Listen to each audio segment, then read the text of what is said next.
नमोस्तु महाराज जी, नमोस्तु महाराज, नमोस्तु महाराज। महाराज जी, अपेक्षा पूरी नहीं होने के कारण क्रोध आता है, तो हम अपनी अपेक्षाओं को कम कैसे करें और क्रोध आने में संयम कैसे रखें? अपेक्षाएं पैदा कैसे होती हैं पहले हम ये समझें। कम तो हम फिर बाद में करेंगे। या तो हम हमारे पास जो प्राप्त है उसको हम पर्याप्त नहीं मानते, अथवा उस निमित्तों को हम टूटना वो प्रयास कर रहे हैं जिन निमित्तों को हमने अपने कर्म के उदय में आसपास जोड़ के रखा है। वो जैसे मान लो थर्मामीटर है ना,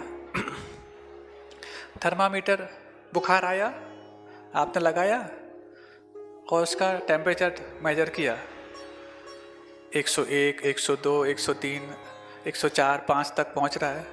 अब कल भी 105 तक जब पहुंचा था तो मेरे सिर फटा जा रहा था, बदन दर्द हो रहा था।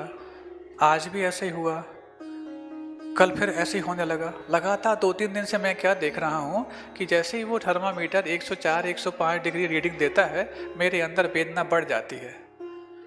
अब ये थर्मामीटर ना 105 डिग्री रीडिंग देगा और ना मेरे अंदर वेदना बढ़ेगी। फोड़ो इसको। ऐसा फोड़ते हैं क्या उसको? नहीं फोड़ते ना, बल्कि वो फूट ना जाए केस में रख करके उसको बंद करके रखते हैं। ऐसे ही जो निमित्त सामने उपस्थित हुए हैं वो मेरे कर्म के उदय में उपस्थित हुए हैं, वो रीडिंग मात्र दे रहे हैं, फीडिंग तो आपकी स्वयं की है।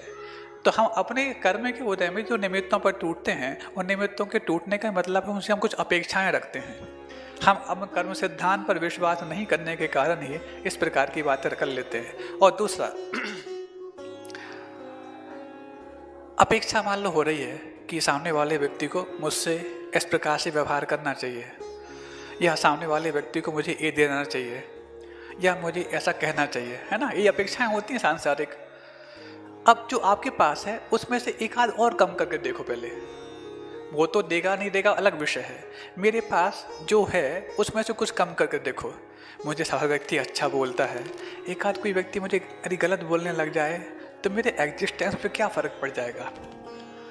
कोई मेरे लिए हर बार समय पे भोजन ला के देता है, यदि मैं समय पर ना पाऊँ, थोड़ा आगे पीछे कर लूँ, तो मेरे लिए क्या फ़र्क पड़ जाएगा। कुछ एक्सेस पे करने की हम कोशिश करेंगे तो हमारे लिए अप्रोप्रिएट पे अपने आप होने लग जाएगा।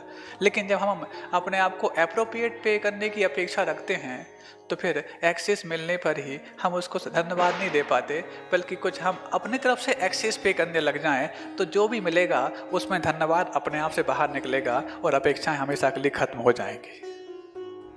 समय हो गया। हाँ, क्रोध में संयम कैसे रखें? कई सारे उपाय पहले भी बताए हैं, आप तो पुराने हैं। 1 गिलास ठंडा पानी। जो क्रोध आ रहा है मान के उदय में आ रहा है। मान क्यों आ रहा है? जब छोटे स्थान में अपने आप को रख के देखते हैं तो आई एम मिस्टर समथिंग, है नहीं है नथिंग, मान बैठे एवरीथिंग। मुझ जैसे शक्तिशाली, मुझ जैसे वैभवशाली, मुझ जैसे बुद्धिशाली घर से बाहर निकलते असंख्यात पड़े हैं, लेकिन उस घर में तो मेरी हुकूमत चलनी चाहिए। इसका मतलब है उसने हम नैरो माइंडेड होते हैं तब जाकर के इस प्रकार से हम क्रोध कर पाएंगे। तो ऊपर आकाश की ओर देखें, 1 गिलास ठंडा पानी पी लें, उस द्रव्य, क्षेत्र और काल, इन 3 को चेंज करें ताकि हमारे जो क्रोध के भाव हो रहे हैं अपने आप चेंज हो जाएं।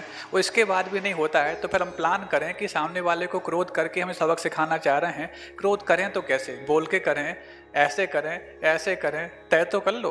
और जब प्लान करने जाएंगे तो पता लग जाएगा कुछ नहीं करना, शांत हो जा। और इसके बाद भी क्रोध कंट्रोल नहीं होता तो फिर ठान लो इस बार जब आचार्य जी दीक्षा देंगे सबसे पहले दीक्षा हम लेंगे, अहिंसा परमो धर्म की।